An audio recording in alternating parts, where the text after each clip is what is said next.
Hey there, Back Pain and Sciatica Support Group. How is everyone doing today? I hope you guys are having a fantastic day. Dr. Nick here with Functional Movement Therapy.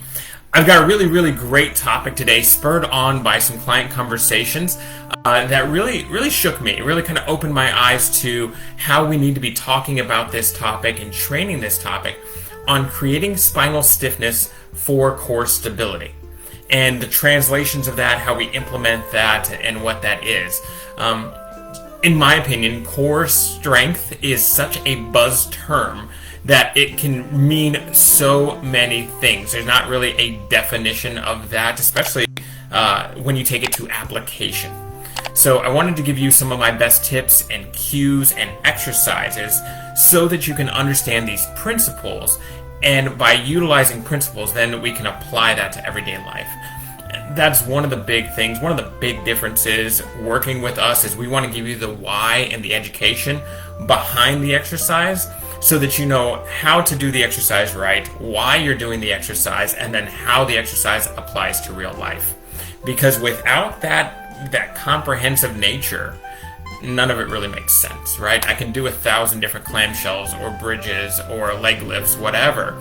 But if we don't know how it applies to real life, then we're just doing things. And what happens, what I find is that when we go back to natural movement, walking, transitioning from different movements, getting up and down from the floor, playing with kids, our natural movement pattern is going to come right back into play.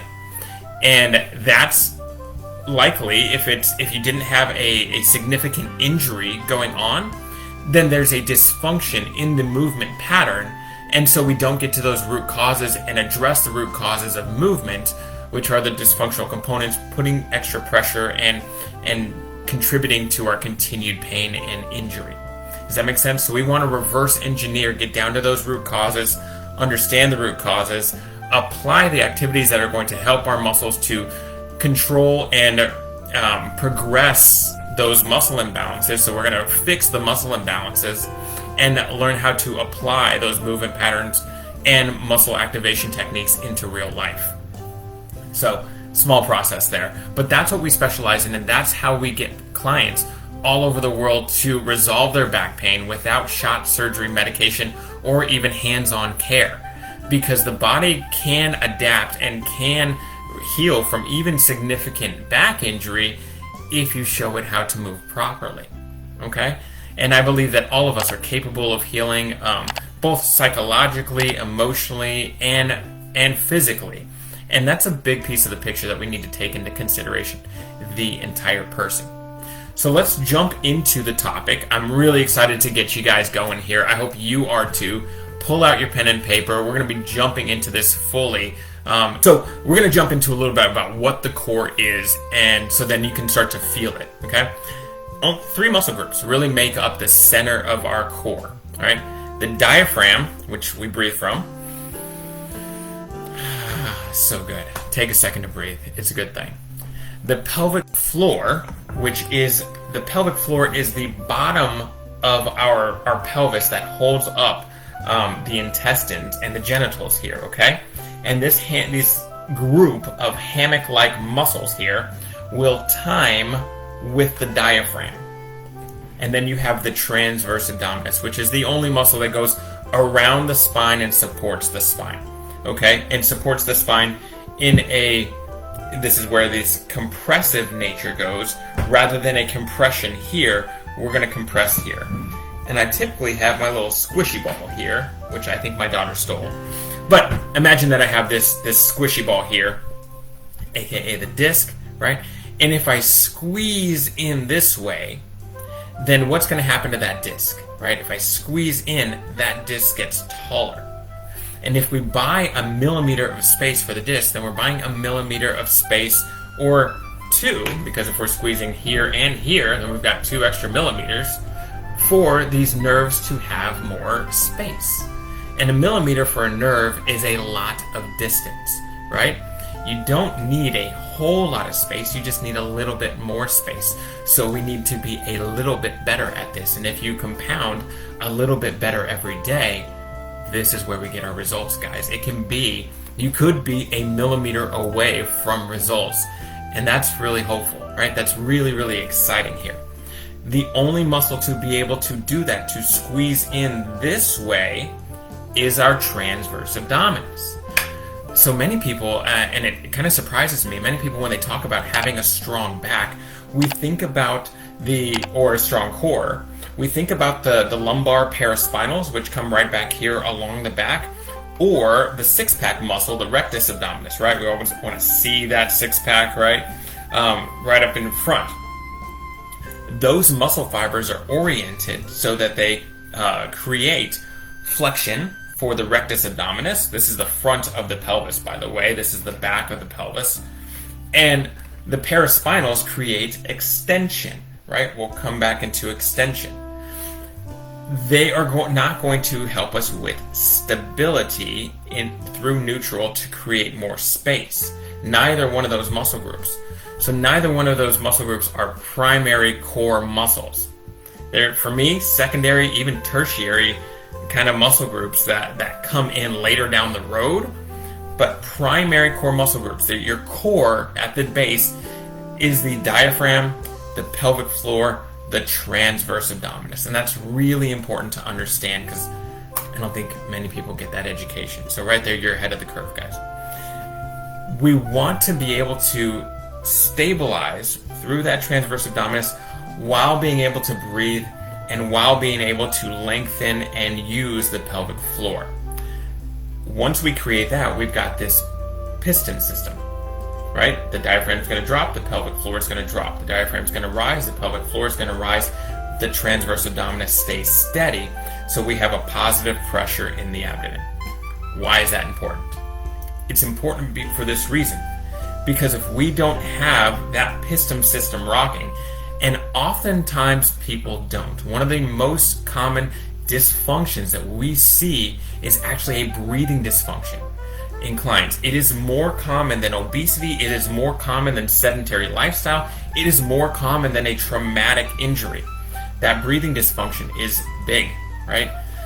So we have to time breathing, have to time that pelvic floor, and have to understand how to activate these deep core muscles so that we can stabilize through that transverse abdominis and find our neutral spine.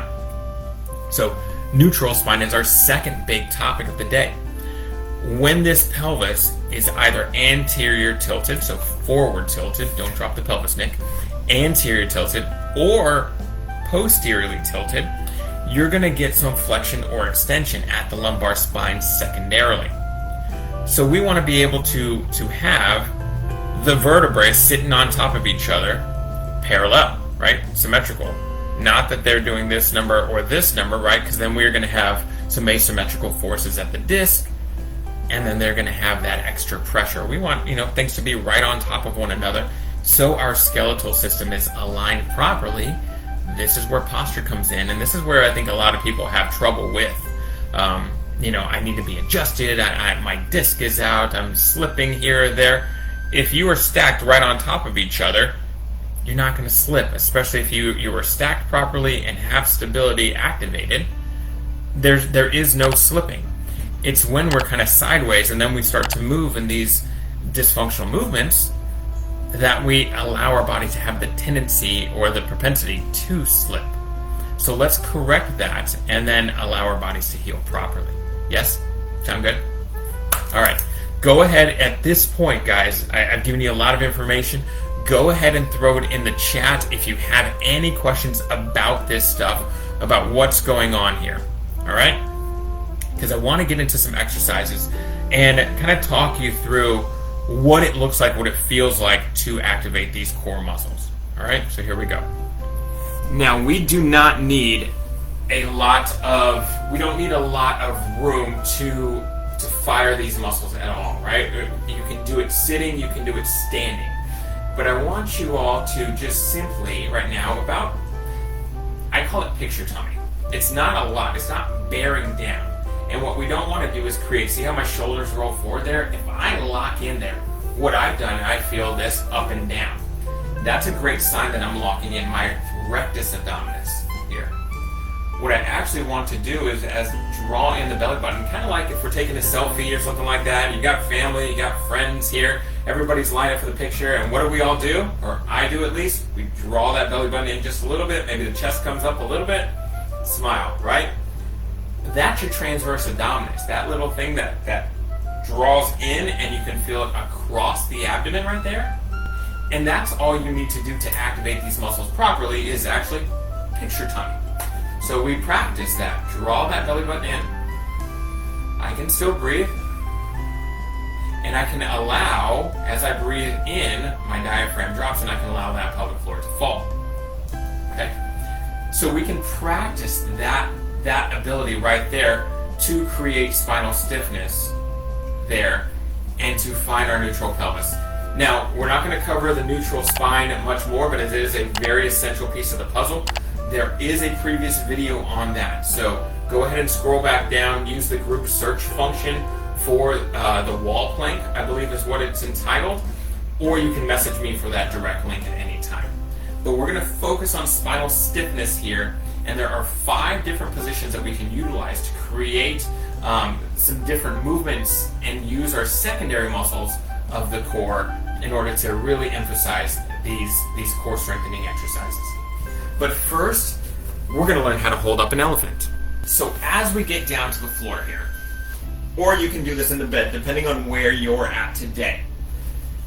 When we are lying down on our back with our knees bent, we will typically, feel okay, right? Because gravity is going to be keeping us to the ground, and once you start to relax, let everything sink in and breathe, then we should be all right.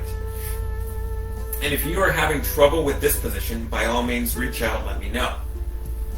From here, what we want to do is draw the belly button in, allow our legs, pelvic floor to completely relax as we take a few breaths, and then we're going to work on holding up the elephant. So while maintaining the natural curve in our lower back, we're going to draw in, lift one leg, lift the other leg, and we're going to lift the hands. Now, this is going to become tougher, right? We're going to have a challenging time maintaining, keeping our lower back curve, breathing right there. So I want to see if you can hold that for 30 seconds and maintain that. Feeling it across the abs, not that you're pushing the back down. We don't want to be pushing the back down. We don't want to be locking the legs in. We don't want to be holding onto the chest or the neck or the jaw there. We should be able to breathe nice and easily, toes relaxed, okay? If you can do that, so that's maintaining our neutral spine with knees just going to 90, legs and ankles relaxed as you saw. And then we want to turn on the glutes and the scapula, right? The rotator cuff muscles. So once we get here, we're going to draw those shoulder blades into the floor. We're going to first, right, neutral spine, belly button in. Shoulder blades coming into the floor. Glutes turn on, so I'm thinking about rotating my hips out, turning my glutes on. And now I'm going to think about an elephant standing on top of me. And I'm holding that elephant and creating more spinal stiffness, more core activation here.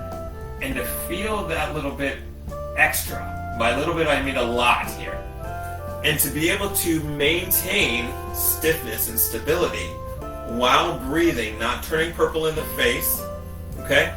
And just creating more muscular activation. That is the key. Because once you can feel that, and then you can consciously do that at any time, well, now we can take our exercises, that principle to our exercises as we move forward. And whether we are, here's the 5 positions that you can get into to start to move properly and functionally while creating stiffness. This is called supine hook line. We can go to side line, right? We can go to prone, which would be on our tummy. We can move to tall kneeling. And we can work to a split stance. And these are very, very good positions to be able to work into in order to work our core properly, our core fully. And by that, as we expand to these secondary muscles, these triangles of stability here, we're going to be working everything from shoulders, shoulder blades, to our knees, right? So we want scapula, TA, glutes, and quads to all be able to fire while we're able to find neutral and activate the core. Right? Finding that core stiffness, finding that core stability is really, really, really imperative, right? So this is our time to practice in a very safe manner that idea of spinal stiffness. And so we're going to do that with control. We're going to find our motor control, and then we're going to move forward into endurance. And I want to know, guys, if you've been explaining this before, if things are making sense, or if you're looking for help with activation or application of these principles. Because once you understand the principles, and once we can start to move that education forward, oh man, your rehab program it will take on a life of its own. So I really, really look forward to that. We find spinal stiffness, we find spinal stability, and then we're going to apply those to your big 5 functional movements, right? Our squats, our deadlifts, our lunges, our split stance deadlifts, and our single leg RDL. Being able to move forward with the big 5 so that you can create spinal stiffness, spinal stability with your functional movements. So things like picking up the kids or grandkids, picking up the laundry, doing yard work. We've got snow shoveling that's going to be happening here for many of us very, very soon. Things that have to be done. But those things just have to be done. So we need to create spinal stiffness during those activities so we can protect ourselves while we do that activity. And the more that you protect, the more that you don't irritate that area or pick the scab, as I like to call it, the better you heal, the better you feel at the end of the night. So it's going to have immediate impact, immediate translation, and should make daily life a little bit better. So I hope that was really helpful for you guys, and I'm really grateful for you all being here again. Always looking to serve you all and give you so much value from being here. If you want more explanation on this, or you have questions about how to apply it again, I'm going to drop my calendar link below. We can set up a free 30-minute Zoom call. We're actually transitioning from phone calls to Zoom calls because I want to see you guys face to face. And again, just let you know that you're in good hands. We do one-on-one trainings. We have digital products as well to help you get out of back pain once and for all. There are so many great resources here in the group as well, and so use them. Invite your friends, invite your network. Let's make this world back pain free. That's our mission. Have a blessed day, you guys. We'll talk to you soon. Dr. Nick signing off.